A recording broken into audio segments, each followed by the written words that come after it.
Урматтуу Эбина мырза, сиз менен жакындан таанышып жатканыма кубанычтамын. Сиз жетектеген ассоциация көп жылдардан бери ар кандай иш-чараларды өткөрүү аркылуу саякат жана туризм индустриясын ийгиликтүү өткөрүп келет экен.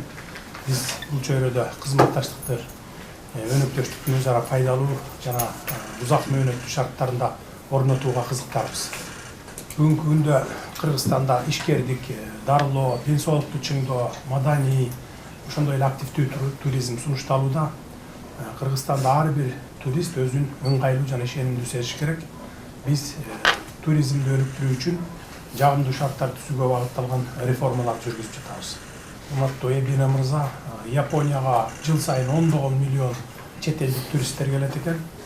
Биздин өлкөлөр биргелешкен кызматташуу үчүн олуттуу потенциалга ээ деп ойлоймун. Кыргызстандын пайдалуу географиялык жайгашуусу бүткүл Борбордук Азия боюнча айкалышкан турларды түзүүгө мүмкүнчүлүк берет. Ошондуктан өз ара туризмди өнүктүрүүдө, өлкөнүн туризм тармагындагы инфраструктуралык долбоорлорду ишке ашырууда, тактап айтканда тоо, лыжа базаларын, мейманканаларды курууда, ден соолукту чыңдоо мекемелерин оңдоп түзүүдө жана башка долбоорлордо активдүү кызматташууга чакырам. 本日はジャハロフ代表 Eң биринчиден урматтуу Сагын Эгозевич жана Кыргыз өкмөтүнүн урматтуу өкүлдөрү, бүгүн сиздер менен жолукканыбызга биз абдан кубанычтабыз жана бүгүн биз Жата тарабынан өзүбүздүн ыраазычылыгыбызды сиздерге билдиребиз.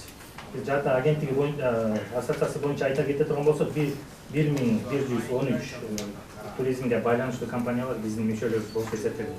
Бүгүн биз тараптан катышып жаткан өкүлдөрдүн арасында Борбордук Азияга турларды уюштурган Япониянын чоң компанияларынын өкүлдөрү дагы отуруп катышып жатат. Бул туризм багытында иш-чараларды ишке ашыруу жана аларды дүйнө жайылтып ошону ресурс катары колдонууну максат кылган Туризм Экспо Япония деген жарманка жөнүндө кыскача маалымат бергенге уруксат этиңиз.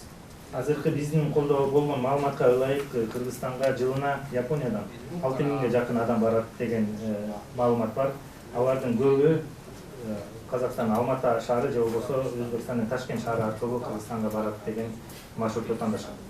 Кыргызстанда көп ресурс бар деп биз эсептейбиз жана ошол эле убакта туризмге байланыштуу ресурстардагы чоң потенциал бар деп эсептейбиз. Ошол эле ажайып боз, ала тоолор, пейзаж, андан тышкары бул Ысык көл жана тышкары Кытайдын манахы болгон Фянцзянь деген ошол Кыргызстандын ичинен өткөн деген маалымат бар. Жана башка ушуга ылайык тарыхка дагы байланыштуу ресурстар биз көп деп Кыргызстан жөнүндө ойлойбуз.